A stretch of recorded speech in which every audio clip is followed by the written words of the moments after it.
السماوات والأرض رب العالمين وله الكبرياء في السماوات والأرض وهو العزيز الحكيم. الحمد لله بنعمته تتم الصالحات. ربنا لك الحمد حتى ترضى ولك الحمد إذا رضيت ولك الحمد بعد الرضا. صلى الله وسلم وبارك على سيد الأولين والآخرين محمد وعلى آله وصحبه أجمعين ومن تبعهم بإحسان إلى يوم الدين. أشهد أن لا إله إلا الله وحده لا شريك له الملك الحق المبين، وأشهد أن محمدا عبده ورسوله وصفيه من خلقه وخليله وأمين على وحيه. يا أيها الذين آمنوا اتقوا الله حق تقاته ولا تموتن إلا وأنتم مسلمون. يا أيها الذين آمنوا اتقوا الله وتنظر نفس ما قدمت لغد واتقوا الله إن الله خبير بما تعملون. My dear respected brothers and sisters in Islam, praise and glory and thanks are due to Allah subhanahu wa ta'ala. We owe Allah subhanahu wa ta'ala everything we have, وَمَا بِكُم مِّن نِّعْمَةٍ فَمِنَ اللَّهِ. And we are dependent on Allah subhanahu wa ta'ala for all our needs. يَا أَيُّهَا النَّاسُ أَنتُمُ الْفُقَرَاءُ إِلَى اللَّهِ وَاللَّهُ هُوَ الْغَنِيُّ الْحَمِيدُ. In the two verses that we just recited, in one of them that we recite every week, Allah subhanahu wa ta'ala is telling us, be mindful of Him as is His due. اتقوا الله حق تقاته. Sets the standard very high, and you should be aiming to reach that level until you meet Allah subhanahu wa ta'ala. يا أيها الإنسان إنك كادح من ربك كدحا فملاقيه.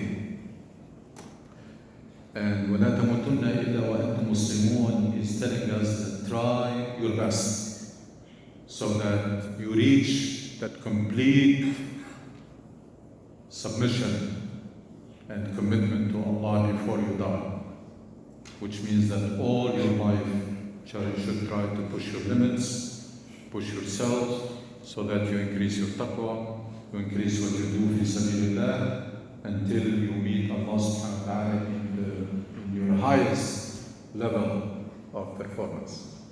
And the second verse, which is related, Allah subhanahu wa ta'ala is telling us, always check your account with Allah subhanahu wa ta'ala, what you have prepared for tomorrow. So you take from this life and you send وَمَا تُقَدِّمُوا لِأَنفُسِكُمْ تَجِدُوهُ عِنْدَ اللَّهِ هُوَ خَيْرٌ لَكُمْ وَأَعْظَمُ أَجْرًا. وَمَا تُقَدِّمُوا لِأَنفُسِكُم, what you set forth for yourself, or what you send for, it's in a way you are saving with Allah. So try as much as possible to take out of your time, out of your money, and save and invest with Allah subhanahu wa ta'ala. In other verses, Allah subhanahu wa ta'ala says, مَنْ ذَا الَّذِي يُقْرِضُ اللَّهِ. You're loaning, you're giving a loan to Allah. مَنْ ذَا الَّذِي يُقْرِضُ اللَّهَ قَرْضًا حَسَنًا فَيُضَاعِفَهُ لَهُ أَضْعَافًا كَثِيرًا وَاللَّهُ يَقْرِضُ وَيَبْسُطُ إِنْ تُقْرِضُوا اللَّهَ قَرْضًا حَسَنًا يُضَاعِفْهُ لَكُمْ وَيَغْفِرْ لَكُمْ. My dear respected brother and sister in Islam, now we started for a few weeks now series talking about a question that was asked, unfortunately, a century ago, at least 1 century ago, and it is still that. Question was asked, لماذا تخلف المسلمون وتقدم غيرهم? Why other nations have moved forward and why Muslims lag behind? It's very unfortunate that after 1 century, that question is still on the table. It is not answered yet, and it's not fixed yet. There are people who even deny that we are backward. There are people who deny it. You hear this all the time, no, we're good and we're best, we're better, and etc. There are people who are still in denial. So how these can fix the situation? They are still not acknowledging it. They are not recognizing it. And there are people who are trying to justify it and try to accept it as normal, or this is it, that's our destiny, or try to adapt to it rather than changing it. I raised the problem or asked the question in a different way. I asked why there is a gap, between where we should be, where we all want to be, where we can be, where Allah subhanahu wa ta'ala wants us to be, and where we are. Why? Why there is this huge gap? None of us wants to be in this situation. We all wanted to be part of strong nation, advanced nation, nation that is leading, nation that is making big contribution to humanity. That's what we want to be. And that's what we can be. And that's what we should be. So why there is this huge gap, and how to close it, and how to turn things around. So we talked already about the situation and the fact that it needs urgently needs major and comprehensive change. And we talked about how and why we ended up at this point. We talked about why change is a must, and also it's possible, it's doable. The greatness of this deen is in its simplicity. This deen is great, and part of its greatness is in its simplicity. It's deen of fitra. Simple. It just requires commitment. As one of the tabi'in said, يَا لَهُ مِنْ دِينٍ لَوْ أَنَّ لَهُ رِجَالٍ. What a great religion if there are just the right people to carry it. And one of the golden rule that is stated in Quran, we all know it and we all say it. But I don't know how many are really implementing it. إِنَّ اللَّهَ لَا يُغَيِّرُ مَا بِقَوْمٍ حَتَّى يُغَيِّرُ مَا بِأَنفُسِهِمْ. Very simple, very straightforward, very explicit, very powerful. Allah will not change the situation of people until they change. I mean, how can it be more explicit than this? If you are waiting for change to happen while you are in the same situation, forget it. Because insanity is defined as doing the same thing, expecting different results. So we think the same way, we behave the same way, we do things the same way, and then every day we're wondering why change is not happening. It's not going to happen. Just take it easy, relax. It's not going to happen. If you are still waiting that it's going to happen somehow or somebody is going to do it for you, you are daydreaming. That's, they call it tafkir bit-tamanni, wishful thinking. Wishful thinking is someone puts an illusion in their head and they start waiting for it to happen. Nothing will change until you do. For decades, and maybe for centuries, we were defying this rule. With our behavior, we were challenging this golden rule. Why? Because we want things to change without us changing.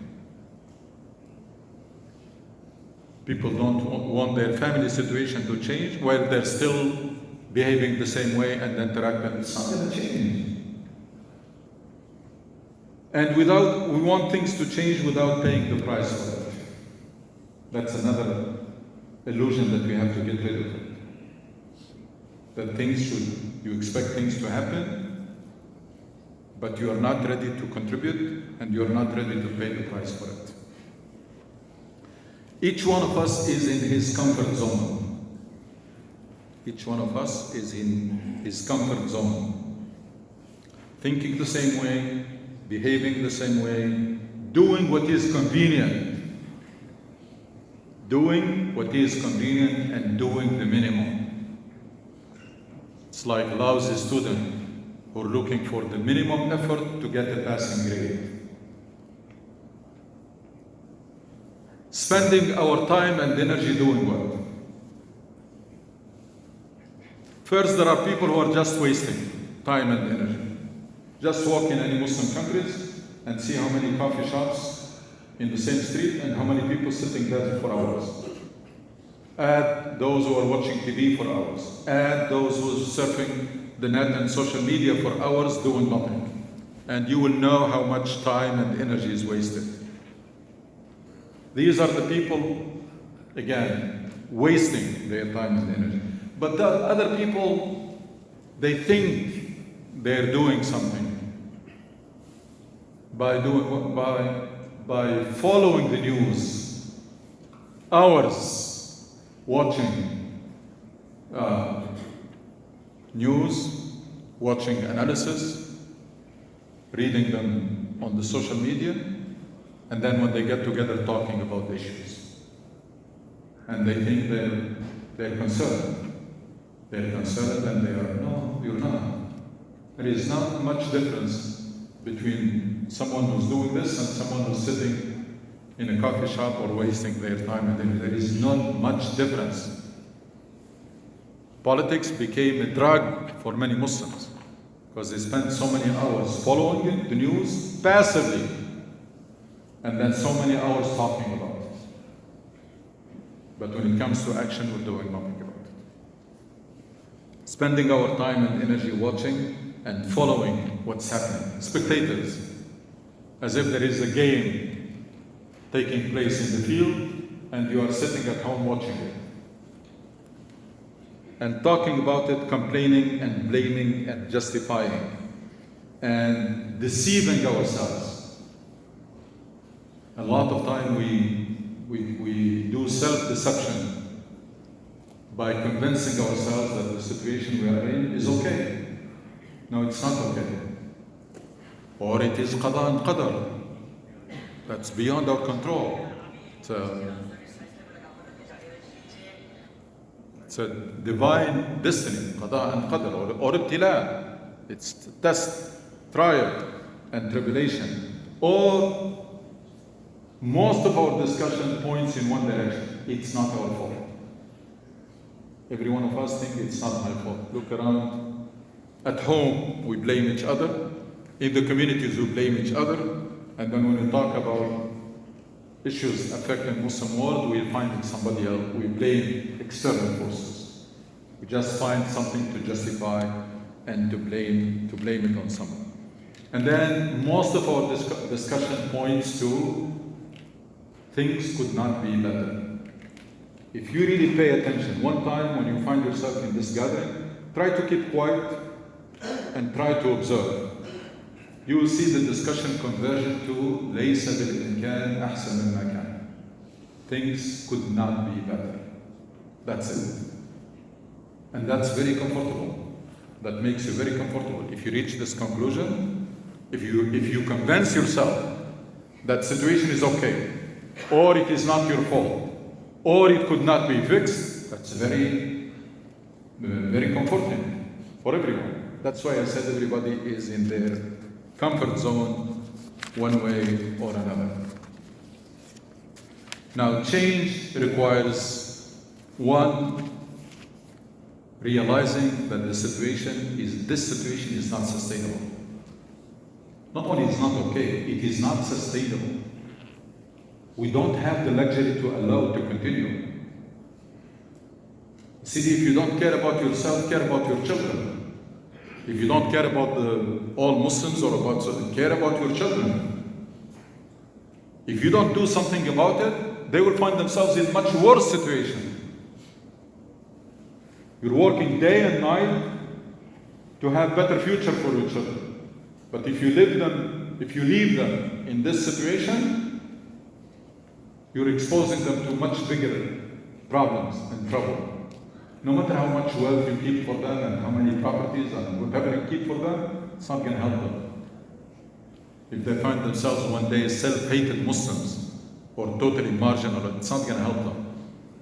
So it's not optional for us to fix this situation and turn things around.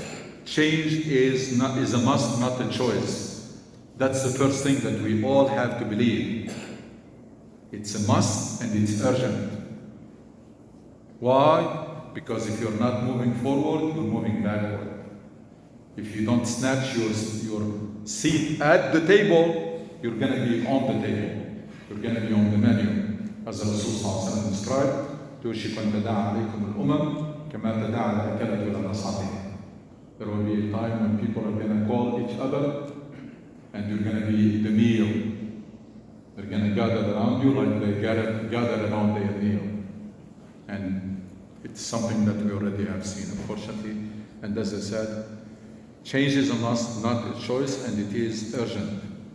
And if we don't start it, sooner rather than later, future generation will find themselves in a situation that is worse. And also, it will be harder for them to change it. The more we delay it, if we didn't learn this lesson from the Arab Spring, then we learned nothing. The more you delay change, the more costly it becomes.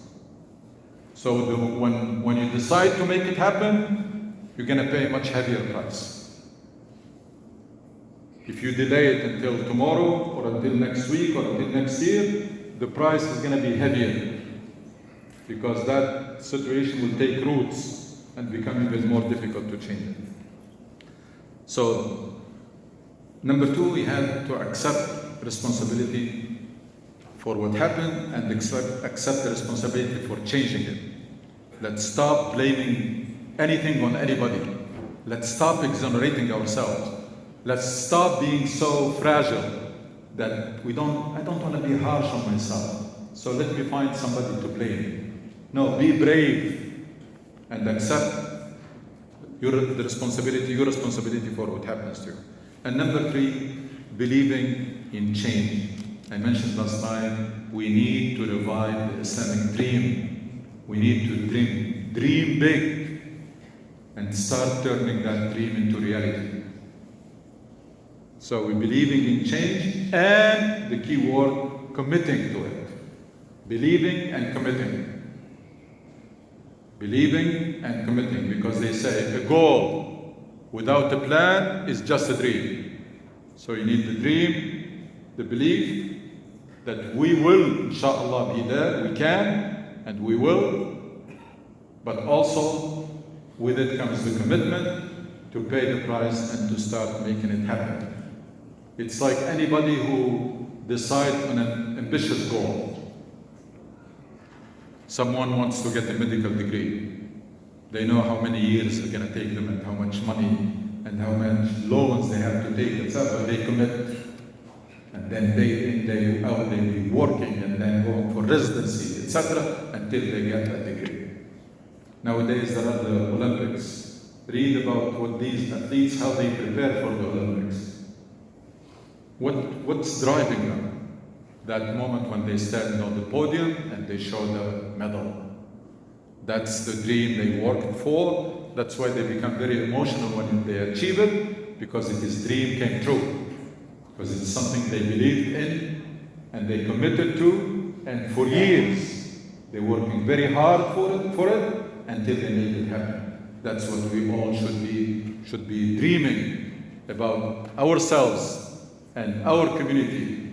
Being in that position that Allah has designated for us, هو اجتباكم, and then start working day in, day out to get there and to make that dream come true. I know it is very hard to come out of our comfort zone. It has always been the case. Read the stories of the prophets when they were, because all prophets, they came with a message of change. And they were not in existence. And when they read the stories of the Prophet, what was the argument that was mentioned over and over again by the people? إِنَّا وَجَدْنَا آبَاءَنَا عَلَى أُمَّةٍ وَإِنَّا عَلَى آثَارِهِمْ مُهْتَدُونَ or مُهْتَدُونَ, etc. We found our ancestor doing things this way, we're going to continue that way, and we're not going to change. We're not going to answer your call. You're calling us to come out of our comfort zone? No. We are very comfortable where we are. That's what Quran mentions. The people mentioned to each prophet who called them for change, they said, no, we are comfortable in our comfort zone. That's unfortunately the case nowadays, and everybody want to make the effort and have the courage to come out of your comfort zone. Yes, it's not easy, it's hard. You will find yourself in uncharted territory, but that's the only thing you can get things done and you can change things. What changes people? What changes people? A person sitting next to you, what will make him be different tomorrow or next week? Throughout the history of humanity, what changes people is, one, a dream. Look at the biography of every successful person. They found themselves were dreaming about that very early on, since their childhood, including some who became presidents. They had this when they were college students. Those who became successful athletes, they were dreaming about this when they were in high school. And they worked for years until they made it happen. Dream transforms the individual completely. A mission. What changed the Arabs at the time of Prophet Muhammad ﷺ? There used to be people without a mission, and the Prophet ﷺ gave them mission. They become mission-driven people. They became purpose-driven people. There is one of the most famous books nowadays, probably the most read, is Purpose-Driven Life. Now we're learning it from others to have a purpose in life, even though it is very deeply Islamic, that as a Muslim you have to have a purpose in life, and Islam gives you a purpose. So mission, dream, ambitious goal. Somebody sitting next to you and say, I want to do this, I want to become this. You may be laughing because that goal is very ambitious, but check with that person after a week or a month, you'll find them very different. Commitment, the dedication, the sacrifice, the hard work, etc. So what transformed them? They used to be like everybody. Why they are so motivated now? It is that ambitious goal. It is that ambitious goal or a cause. Qadiyya. Somebody having a cause. What transformed African Americans in this country, the civil rights movements, when they believed in their rights and they start to have a cause and rejecting a situation that used to be accepted as normal, and they worked hard and paid the price and changed it and snatched their rights, complete rights. Same thing for everybody. Same thing for women to have their right to vote. The same thing, any transformation requires one of these. A dream, a mission, a cause, ambitious goal. One of these will fire up the individual, will fire the individual up and make them very motivated. And turns the engine on. Before you can move your car, you turn the engine on. If the engine doesn't turn on, nothing is going to happen. What turns the engine on for the individual is one of these. That's what will fire up the individual. And that's why, from the wisdom of Allah subhanahu wa ta'ala, the Quran and the Prophet ﷺ, for years, they were only doing this.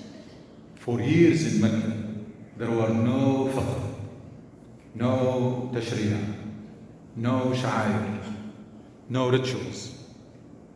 Many Muslims do not realize, do not know that what we call Islam nowadays was revealed in Medina. Muslims in Mecca, there was no Ramadan in Mecca. There was no zakat in Mecca. There was no hajj. There was no alcohol forbidden. There was no hijab prescribed. None of this. So what Quran and the Prophet was doing in all these years, they were transforming those individuals and instilling in them this mission and the commitment to it, so that after that, whatever they were asked to do, they did it with no hesitation. You cannot do it backwards. You cannot put the cart before the horse. Without that commitment, without that transformation, all this talk is not going to produce much.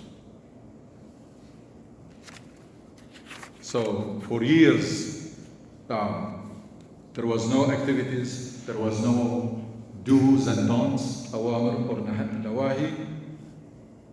The work of the Prophet ﷺ was on the receiver, on this heart and this mind, to make sure that the commitment is 100%. Then they were given directives and things to do. Imagine these orders came before that commitment is solid. They will be in the situation we are in today. You find the khatib talking, people may like what they hear, but nothing is going to happen. A leader or a manager of the mosque talking, people may like what they hear, but nothing is going to happen. That's why you find people begging for donation. Why? Because none of us made any commitment to that. We're free. When you ask, I can give or I can volunteer, or I can choose to volunteer or not. There is no commitment. So that's why all that talk will go above our heads. That's not how Rasul ﷺ proceeded. Get that mission instilled, get that full commitment, then we can move forward. The work was on the receivers, on the hearts and minds, to instill the dream and the commitment to achieve it. And we're going to talk about what dream Rasul ﷺ instilled in the minds of the Sahaba that transformed them completely. Instill that dream and the commitment to achieve it, whatever it takes. And underline whatever it takes. Pledging that we are going to make this happen, whatever it takes. So Rasul ﷺ was building the individuals, building the solid core group of the movement before moving forward. Because there is no point in trying to move forward without that solid commitment. And what we're doing now is very strange. Very strange. Now we're accepting it as normal, but it is really very strange that you have a khatib talking to people who made no commitment before. So it's just talk, lectures. Or you find managers of the mosques who talk to the communities but did not make any commitment to them. So they speak to an audience who did not commit to anything. That's why, as I said, they end up begging for donation or begging people to participate. Please show up, please volunteer, please donate, please. Why please? Because there is no commitment. There is no commitment made. So the Prophet ﷺ transformed people by giving them a mission and purpose for their lives, and instilling in them two big, inspiring dreams. That's what we're missing. And without this, we cannot move forward. The Prophet ﷺ get the buy-in from the companions and the commitment to two big dreams. One, on top of everything, is أن تلقى الله وهو عنك راضٍ. That became a dream for the companions, to meet Allah while He's pleased with them, or with the person. That's very motivating. That will make you work so hard. How did we deal with this nowadays? We took that for granted. What the Sahaba took as dream, that requires a lot of effort and sacrifice, and we put it in our pockets. Most of us are behaving as if we are already there. Ridwanullah, it's not something that we need to work for. Why? Because we think we already have it. Why do you need to work for something that you believe that you have it? Ridwanullah and talqa Allah wa anka radin. They did not take that for granted. And Rasul ﷺ managed to link this to what? What will make Allah pleased with you? To work hard to fulfill the purpose of Allah. Infad muradillah. There is a dream and link to it. In order to achieve it, you have to work so hard to fulfill the purpose of Allah subhanahu wa ta'ala. whatever Allah wants to happen in your life or on earth becomes your job to make it happen. Why? Because of that connection between the two. That connection was lost nowadays. We established another connection. Some of us are taking that Ridwan for granted in the pocket, and others they think by praying and fasting and doing the minimum, that's it. There is no need to push yourself or to do more. And that's not the way the companions understood Islam, or Rasul has presented. Now, how do we fulfill the purpose of Allah? See the connection, the chain? The dream is to have Allah pleased with you. The way to do that is to work hard and spare no effort to fulfill, to execute the plan of Allah and to do the work of Allah. And what is that work of Allah subhanahu wa ta'ala? One, Allah subhanahu wa ta'ala wants to see you an exemplary individual and a strong individual and successful individual. Allah subhanahu wa ta'ala wants you to be all you can be. Allah subhanahu wa ta'ala wants you to be a walking copy of the Quran. You read the Quran, you understand, you digest, and you incorporate. You incorporate in your life. Rasul was described as kana khuluquhu al-Quran. He was a walking Quran. Alhamdulillah, we have a lot of print Quran. We have a lot of Quran apps, but we need human copies of the Quran. So working on yourself to be a role model and to be strong, because Allah loves a strong believer more than a weak believer, and because that mission of Islam requires strong people. And that applies to the individual and the community. People who strive to be all they can be. The day we have a true leadership and solid core group, then we start our journey. Before that, unfortunately, we're going to keep doing what we're doing, but it is mostly managing the status quo. Again, the day we have true leadership and solid core group, united by the unity of purpose and unity of leadership, that's the moment we put ourselves on track and we start the journey. Before that, we're going to continue to manage the status quo. What's the starting point? Again, it is an individual duty. Start by trying to rediscover your religion. Our religion was lost over the centuries, twisted, became so superficial, so rigid, so everything. You need to discover the original Islam. So start to rediscover your faith and look for the truth as Ibrahim alayhi salam did. Read the story of Ibrahim when he was looking for the truth. You should be doing the same, always on the look for the truth. Get rid of any ideas that is holding you back, any thoughts that you took for granted and they are crippling your hands or your minds or holding you back. You need to get rid of them, because this deen is a liberating deen. Quran describing the role of the Prophet by saying يَضَعْ عَنْهُمْ إِسْرَهُمْ وَالْأَغْلَالَ الَّتِي كَانَتْ عَلَيْهِمْ. Prophets free people from the shackles so that you can be all you can be all you can be. Get rid of any thoughts that is holding you back and thoughts. Imagine yourself in the moment when Rasul received revelation and he was sent as a messenger and prophet to all humanities. Now none of us is a prophet, but every one of us has to fulfill the role of the prophet in our circles. Each one of us is responsible, has the duty and the obligation to fulfill the role of the Prophet ﷺ in your circle. You were not sent to all humanities. You were sent to your people, to the people around you. Imagine yourself, the companions, after making shahada, declaring shahada, and making that commitment to dedicate their lives for Allah.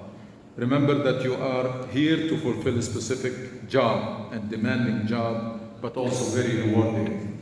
Not only in akhirah, it's very rewarding in this life. It gives you a type of happiness that you cannot purchase it with money. It's very fulfilling. when you have a mission and a cause and you're working for it, it's so fulfilling and will give you a type of happiness, as I said, that you cannot purchase it with money. Embrace Islam as a life mission and fully commit to it. Allah subhanahu wa ta'ala says, يَا أَيُّهَا الَّذِينَ آمَنُوا ادْخُلُوا فِي السِّلْمِ كَافَّةً. Enter in this religion wholeheartedly, not reluctantly, wholeheartedly. Make Ridwanullahi ta'ala your ultimate goal and never take it for granted. And keep in mind that it is linked to how much you do fi sabilillah. To what extent Allah is pleased with you?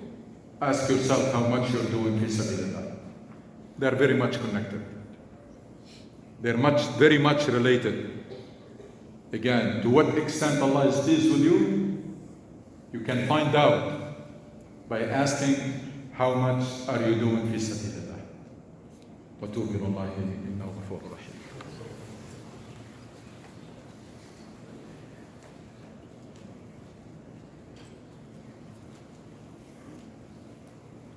الحمد لله نحمده ونستعينه ونستغفره ونستهديه ونتوب اليه. نعوذ بالله من شرور انفسنا ومن سيئات اعمالنا. من يهد الله فهو المهتد ومن يضلل فلن تجد له وليا مرشدا. My dear respected brothers and sisters in Islam, again, things start with that commitment. Renew it. Renew it, take your time, and if you decide to pledge, to dedicate, to declare the real Shahada, the Shahada that was declared by the companions to the Prophet, to pledge and dedicate yourself and your life to Allah subhanahu wa ta'ala, then you start your lifelong journey in which there is so much to learn and so much to do. There is so much to learn to do this job right, and there is so much to do to achieve that goal of having Allah subhanahu wa ta'ala be pleased with you. ربنا آتنا في الدنيا حسنة وفي الآخرة حسنة وقنا عذاب النار. اللهم اشف مرضانا وارحم موتانا توفنا وانت راض عنا واختم بالصالحات اعمالنا واجعل خير اعمالنا خواتمها وخير ايامنا يوم نلقاك. ربنا ارحم والدينا كما ربونا صغارا وارحم موتانا وجميع موتى المسلمين. لا اله الا انت سبحانك انا كنا من الظالمين. صلى الله على سيدنا محمد.